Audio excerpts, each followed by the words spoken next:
In 2009, a plane disappeared over the Atlantic Ocean. No mayday, no signal, just silence. And when the black box was found 2 years later, the recordings inside made even the Sun investigators cry. June 1st, 2009. 10 minutes past 2 a.m. over the Atlantic Ocean, all darkness, all storm, all lightning. Air France Flight 447, flying from Paris to Rio de Janeiro, carrying 228 people, suddenly disappeared from radar. No emergency call, no distress signal, no last message. Just a minute ago, it was there. And then, nothing. One of the world's most advanced commercial aircraft, an Airbus A330, plunged into the Atlantic Ocean from an altitude of 35,000 feet, without warning, without explanation. But this isn't just the story of a crash. This is the story of a tragedy involving 3 trained pilots, all systems functioning, and yet everything went wrong. And that 3.5-hour cockpit voice recording, when recovered, reveals that they knew they were dying. What was Flight 447? Air France Flight 447 was a regular transatlantic flight, June 1st, 2009, from Rio de Janeiro, Galeão International Airport, to Paris, Charles de Gaulle Airport. Aircraft, Airbus A330-203, one of the best commercial aircraft in the world. Modern, advanced, computerized. Crew, team pilots, Captain Marc Dubois, 58 years old. Experienced over 11,000 flying hours. Senior co-pilot David Robert, 37 years old. Junior co-pilot Pierre-Cédric Bonin, 32 years old. There were 228 log passengers, 216 passengers, 12 crew members, 33 nationalities. The flight was normal. Takeoff from Rio was smooth. The first 9 hours were completely routine. But when the flight entered the Intertropical Convergence Zone, the place where 2 weather systems meet over the Atlantic, everything changed. Captain Dubois left his seat to rest. Only 2 junior pilots were in the cockpit. This was their last time together. 8 a.m. Flight 447 was near a large storm system. Clouds reached 50,000 feet. Lightning flashed. The pilots changed course slightly. Still, the weather eluded them. And then, the thing that caused this entire tragedy happened. Pitot tubes got blocked by ice. Pitot tubes are the sensors that measure the plane's speed. They feed the airspeed indicator. When they got blocked by ice, the plane's computer said, "I cannot calculate airspeed." And on a plane that's almost fully automated, this was a major problem. The autopilot automatically disconnected. Alarms began blaring in the cockpit. Multiple systems were failing simultaneously.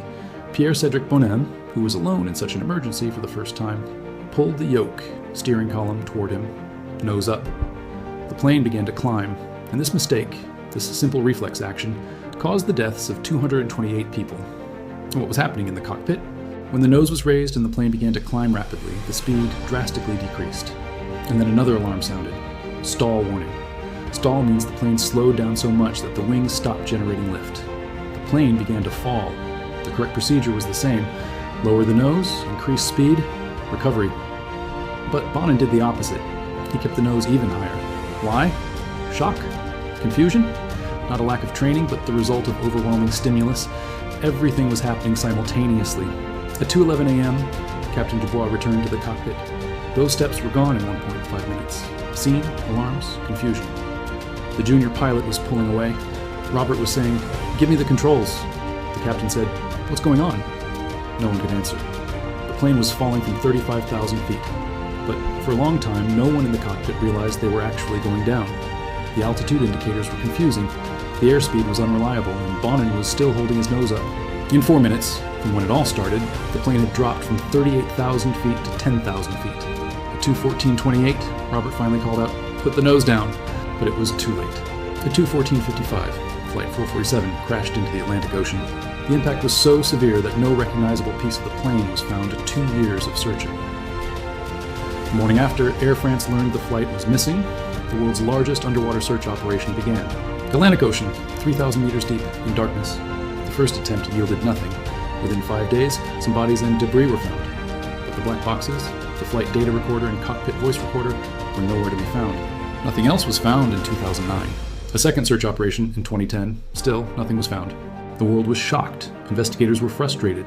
Then in 2011, 3 years later, a private company was searching for BEA, advanced sonar technology. April 2011. Wreckage was found on the ocean floor at a depth of 3,900 meters, and with it, 2 black boxes. When the recordings were heard, investigators' hearts were filled with joy. In those 3.5 hours, pilots' voices, alarms, confusion, and in the final seconds, everything. Investigation results. The French BA, Bureau d'Enquêtes et d'Analyse, conducted a thorough investigation. Main causes: 1. pitot. Tube failure.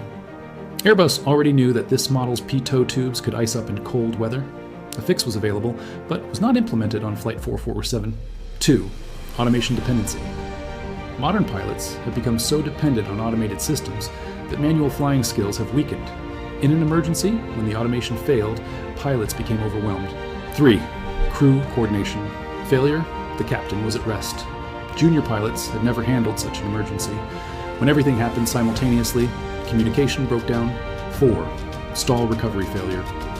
Bonin kept his nose up for 3+ minutes, when the right thing to do was to keep his nose down. After listening to the CVR recording, investigators believe he never realized the plane was in a stall. Another thing that turned out to be very controversial. A design issue in the Airbus A330, when one pilot pulls his yoke toward him and the other pushes down. Both act simultaneously without the other noticing. In Boeing planes, if one pilot does something, the other pilot's yoke also moves. Not in the Airbus. Robert never knew Bonin was keeping his nose up. Aftermath. Families or change. The families of the 228 people received no answers for 2 years. Some bodies were never found. Air France provided compensation. Lawsuits were filed. Criminal charges were filed against Air France and Airbus for negligence. In 2021, 12 years later, a French court acquitted Air France and Airbus of involuntary manslaughter charges. The families appealed, but the consequences of this tragedy remained lasting in the aviation industry. Airbus replaced its pitot tubes globally. Airlines drastically increased manual flying training. Crew resource management training was revamped. Multiple countries changed guidelines to balance automation versus manual flying. Today, in 2024, whenever a pilot forgets the importance of manual flying, instructors invoke Flight 447.2 to tweet 8 people. A perfect plane, 3 trained pilots, and yet everything went wrong. Air France 447 taught the world a painful lesson. No matter how advanced technology is, it can never replace human judgment and human skill. When all systems fail, when alarms sound all around, when confusion is at its maximum, the pilot who survives is not the one with the best plane, the one who never forgot the basics. Bonin did what instinctively seemed right, nose up, but it was absolutely wrong. And in those 3.5 hours, those 228 people lost their lives. A system bug, a reflex action, a silent ocean. This was the story of Air France Flight 447. End card. If you enjoyed this video, be sure to subscribe and press the bell icon, because another flight mystery awaits you tomorrow. I